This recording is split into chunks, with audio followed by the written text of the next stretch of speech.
Pemirsa, 3 santri asal Bantar Kawung, Kabupaten Brebes, Jawa Tengah menjadi korban tewas gempa Cianjur, Jawa Barat. Kedatangan para korban di rumah duka pun disambut tangis histeris keluarga. Tangis histeris pecah saat 3 santri korban tewas akibat gempa Cianjur tiba di rumah duka di Desa Banjarsari, Kecamatan Bantar Kawung, Kabupaten Brebes, Jawa Tengah. Keluarga korban tak kuasa menahan kesedihan saat satu persatu korban dikeluarkan dari mobil jenazah. Ketiga korban merupakan santri sebuah pondok pesantren yang roboh saat gempa dengan magnitudo 5,6 melanda Cianjur kemarin. Selain 3 korban tewas, 4 santri juga terluka. Beruntung keempat santri tersebut selamat setelah berhasil keluar menyelamatkan diri. Saat kejadian, cuaca cerah. Tiba-tiba terjadi goncangan hingga merobohkan bangunan pondok pesantren berlantai 2 ini. Para korban pun tertimpa reruntuhan bangunan. Ironisnya, saat ketiga korban hendak dibawa pulang ke kampung halamannya di Brebes, biaya ambulans tidak ditanggung oleh pemerintah setempat, sehingga keluarga harus menanggung biaya pengantaran ambulans sebesar 6 juta rupiah. Karena keterbatasan ekonomi, 3 jenazah diantar dengan 1 ambulans.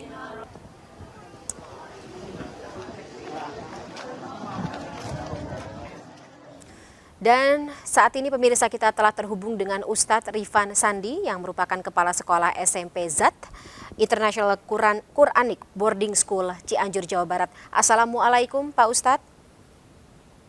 Waalaikumsalam warahmatullahi wabarakatuh. Saya senang sekali melihat Pak Ustadz dalam kondisi sehat. Tapi kalau bisa saya tanyakan lebih lanjut kondisi Bapak, teman-teman, semua yang berada di SMP ZAT ini seperti apa saat ini?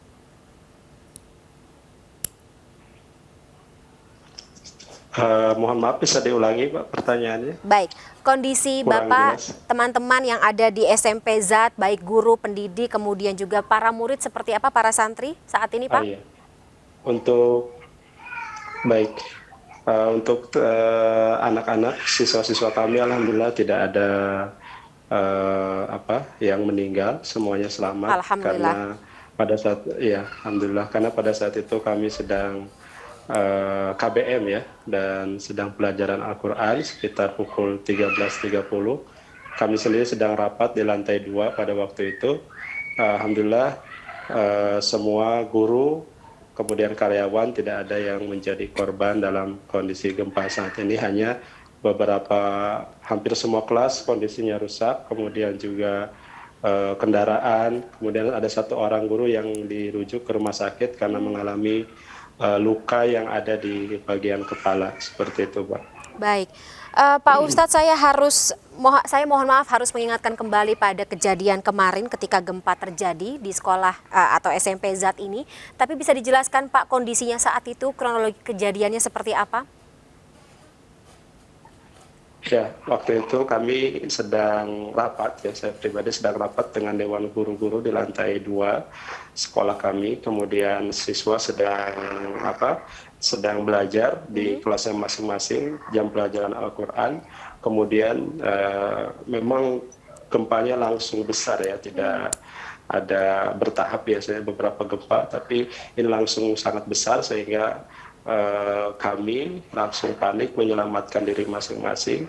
Alhamdulillah tidak ada yang korban, meskipun sekolah kami 3 lantai, tapi karena kondisi santri mungkin sedang membaca Al-Quran, alhamdulillah mereka tidak terlalu panik, akhirnya bisa menyelamatkan karena banyak ruang terbuka juga di sekolah kami. Di depan ada lapang, di sekitar halaman luas, kami langsung menyelamatkan diri masing-masing. Setelah itu kami cek kondisi keluarga, tentunya juga santri.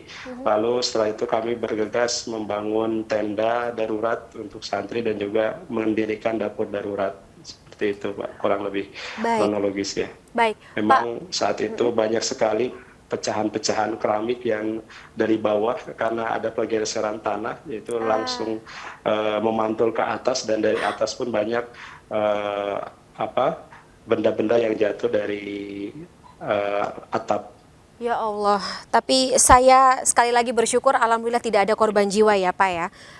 Pak Ustadz, Ya. Ya. Untuk gedungnya sendiri, tadi Bapak mengatakan ada 3 lantai. Proses atau katakanlah jalur evakuasi dari murid-murid, terutama mereka yang berada di lantai 3 ini bagaimana ya Pak? Iya, sebagian santri karena waktu itu kita sedang KBM, jadi yang terisi hanya lantai 2 dan lantai dasar saja, Mbak. Jadi tidak ada santri, hanya sebagian kecil saja mungkin yang ada di lantai 3. Tapi alhamdulillah karena mungkin karena kami masih dalam keadaan KBM juga sedang kondisi mengaji, jadi tidak terlalu panik dan kondisi bangunan kami juga relatif masih baru, mungkin baru sekitar 4 tahun, sehingga dari segi ketahanan dan juga anak-anak tidak terlalu panik. Akhirnya semua bisa terselamatkan dan di depan kelas itu sudah ada lapang langsung, jadi mereka langsung menjauhi bangunan-bangunan yang berlantai tadi, gedung-gedung bangunan. Kita langsung ke lapang rumput, ke lapang basket, lapang futsal. Jadi teman-teman langsung menyelamatkan diri di area terbuka seperti itu. Itu mungkin yang salah satu beberapa faktor sehingga evakuasi di pesantren kami berjalan lebih mudah mungkin ya. Untuk Akhirnya proses tidak ada evakuasinya ya. betul evakuasinya seperti itu. Baik, sebelum saya bertanya lebih lanjut terkait dengan kondisi gedung, Pak Ustadz, ketika setelah kejadian atau gempa itu terjadi, kemudian tadi gedung pesantren sendiri roboh, gedung SMP Zat ini roboh, selanjutnya apa Pak? Apakah memanggil petugas damkar, pihak atau instansi terkait, ambulans seperti itu? Kami karena kondisinya waktu itu panik, Mbak ya, karena apa gempa susulan terus menerus Masih terjadi terjadi ya? berulang-ulang sehingga kami lebih fokus ya, gempa susulan itu terus menerus tidak pernah berhenti sampai malam. Jadi kami lebih fokus melakukan hal-hal yang bisa kami lakukan secara real, Kak, karena sinyal HP langsung tidak ada, ya susah untuk berkomunikasi keluar. Air pun di sore hari sudah mati, listrik padam, jadi tidak bisa berkomunikasi ke dunia luar. Saya sempat menggunakan HT, radio, cuman kondisi tidak ada yang menjawab, mungkin karena waktu itu masih sangat baru, sehingga belum banyak relawan ataupun dari luar seperti itu, Pak. Nah, sembari menunggu sampai ada relawan atau pertolongan datang, eh, para guru, Pak Ustadz sendiri, kemudian juga para santri ini bagaimana? Kami langsung setelah itu dari siang ya, dari setelah kejadian gempa setengah 2 tidak lama kami langsung mengevakuasi seluruh warga pesantren untuk menjauhi bangunan dan kami langsung mendirikan tenda mandiri. Jadi kami swadaya dengan beberapa santri dan juga guru-guru mendirikan tenda dengan bahan seadanya. Kita karena kebetulan banyak bambu di sekitar pondok, kita langsung menebang bambu, kemudian mengeluarkan alat-alat masak yang ada di asrama untuk dimasak di luar seperti itu. Jadi kita proses evakuasi pada waktu itu di hari pertama atau setelah pasca kejadian langsung kita mengevakuasi mandiri dengan tenaga seadanya. Jumlah tenda ada berapa Pak, dan juga keseluruhan yang ada di SMP Zat ini ada berapa banyak atau berapa orang? Kalau warga SMP sendiri ada 467 untuk putra dan putri, ditambah dengan kita ada 3 lokasi pesantrennya, Mbak. Kalau seluruh totalnya sekitar 1.200-an ya. Kalau untuk SMP dan SMP itu ada 467, kemudian ada mahasiswa juga di sana sekitar 200 atau 300, yang jelas total itu kita sekitar ada 1.200 ya. Dan semuanya masuk tenda pengungsian ya Pak Ustadz? Iya, tenda hanya sebagian kecil saja sebetulnya. Kita membuat tenda dari bambu dan dari spanduk-spanduk bekas, dari terpal. Sebagian ya kita di lapangan saja, lesehan di lapangan. Yang penting kita menjauhi bangunan-bangunan yang ditakutkan akan melukai bangunan permanen. Betul. Baik. Kita menggunakan lapang yang ada. Pak Ustadz, saya ingin bertanya, dalam kurikulum sekolah atau kurikulum tempat Bapak mengajar, ini apakah ada literasi mengenai bahaya gempa, apa yang harus dilakukan oleh institusi pendidikan itu sendiri ketika gempa terjadi? Betul. Nah, qadarullah, Mbak, sehari di hari paginya, saya bersama teman-teman, karena beberapa hari sebelumnya kita sudah ada beberapa gempa.